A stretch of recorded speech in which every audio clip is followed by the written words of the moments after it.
সংবিধানের পরিভাষায় house belong to the opposition. সরকার এবং বিরোধী পক্ষ এরপরে সমানভাবে আলোচনায় অংশ নিতে পারবেন। বিধানসভায় আজ এই আশ্বাস দিয়েছেন মুখ্যমন্ত্রী শুভেন্দু অধিকারী। অধ্যক্ষের নেতৃত্বে রাজ্য সরকারের সহযোগিতায় আমরা আগামী দিনে করব ইত্যাদি আমি আশা প্রকাশ করে বিরোধীদের আশ্বস্ত করতে চাই যে সংবিধানের পরিভাষা বিধানসভা সংসদীয় গণতন্ত্রে house belongs to opposition, final decision অধ্যক্ষ নেবেন, কিন্তু আলোচনায় অংশগ্রহণের ক্ষেত্রে সময় বরাদ্দর ক্ষেত্রে সরকারের ভূমিকা, সরকারি দলের ভূমিকা আমি পরিষ্কার করতে চাই। সংখ্যায় আপনারা অনেক কম হলেও আমরা 50-50 যে ভাগ আছে সেটা থেকে সরে যাব না। আমাদের সংখ্যা অনেক বেশি হলেও আপনাদের বেশি করে বলার সুযোগ যাতে অধ্যক্ষ দেন সরকার এবং সরকারি দলের, সেই ব্যবস্থা থাকবে। আমি মুখ্যমন্ত্রী হিসেবে মাননীয় বিধায়কদের কোন দল থেকে জিতেছেন বড় কথা নয়, মন্ত্রীদের সঙ্গে মিট করবেন, যদি না আপনাদের দলের আপত্তি না থাকে। মন্ত্রীদেরও বলবো বিরোধী দলের বিধায়করা অ্যাপয়েন্টমেন্ট চাইলে দেবেন। এলাকায় মন্ত্রীরা গেলে যে দলেরই বিধায়ক হন তাকে খবর দেবেন। এবং মাননীয় বিধায়ক, আমরা আগে চিঠি দিলে উত্তর দিতেন না অনেক মন্ত্রী, মুখ্যমন্ত্রীর তো প্রশ্নই ছিল না। আপনারা আমাকে চিঠি দিলেন, দেবেন, প্রাপ্তি স্বীকারও পাবেন এবং কিছুটা ইতিবাচক ফলাফলও পাবেন। আজই শুভেন্দু অধিকারী তিনি বিধানসভায় দাঁড়িয়ে বললেন, যাদের বিরুদ্ধে কোনো হিংসার অভিযোগ নেই তারা যদি ঘরছাড়া হন পুলিশ নিজে গিয়ে তাদেরকে ঘরে ঢুকিয়ে দিয়ে আসবে, কিন্তু ভোট পরবর্তী হিংসার সঙ্গে যাদের যোগ আছে তারা গ্রেফতার হবেন।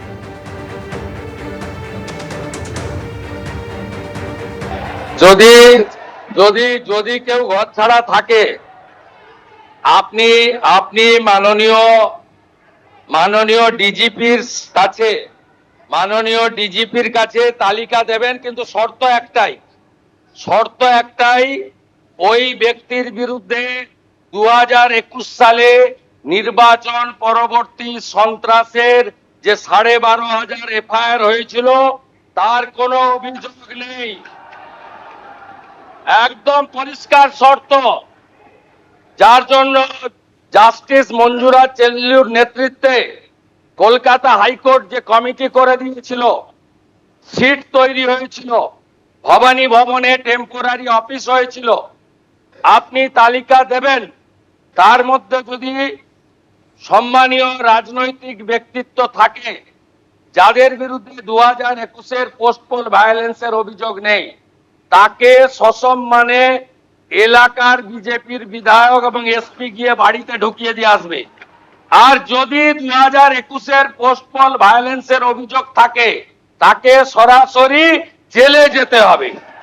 ভোট পরবর্তী হিংসা প্রসঙ্গে এর আগে বিরোধী দলনেতা শোভনদেব চট্টোপাধ্যায় তিনি বলেন, হাজার হাজার মানুষ এখন ঘরছাড়া হয়ে রয়েছেন, আজ ভরসা নেই কিন্তু ভয় বেড়ে গিয়েছে 4 গুণ।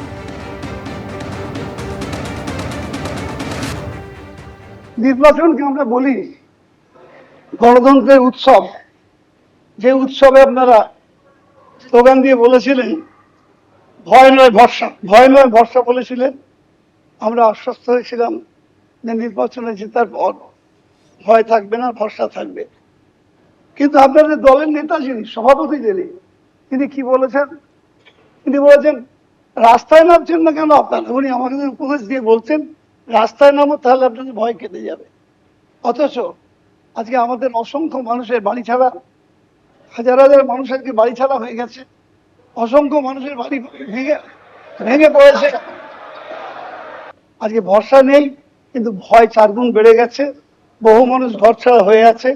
আজকে আমি মুখ্যমন্ত্রীর কাছে অনুরোধ করব এবং স্পিকারের মাধ্যমে সবাইকে কাছে অনুরোধ করব, যখন কথা দিয়েছিলেন ভয় নয় ভরসা, আজকে আপনারা সেই ব্যবস্থা করুন যাতে করে ভরসা ফিরে আসে, মানুষ তার নিজের বাড়িতে ফিরতে পারে। আজকে বহু মানুষকে আজকে যেভাবে এই গণতান্ত্রিক ব্যবস্থাকে বিভিন্ন পর্যায়ে এসআইআর থেকে শুরু করে কাউন্টিং পর্যন্ত যেভাবে গণতান্ত্রিক ব্যবস্থাকে ভেঙে ফেলে আমরা যেন মনে হচ্ছে কোথাও এক স্বৈরাচারের পদধ্বনি শুনতে পাচ্ছি। এবিপি আনন্দ এগিয়ে থাকে, এগিয়ে রাখে।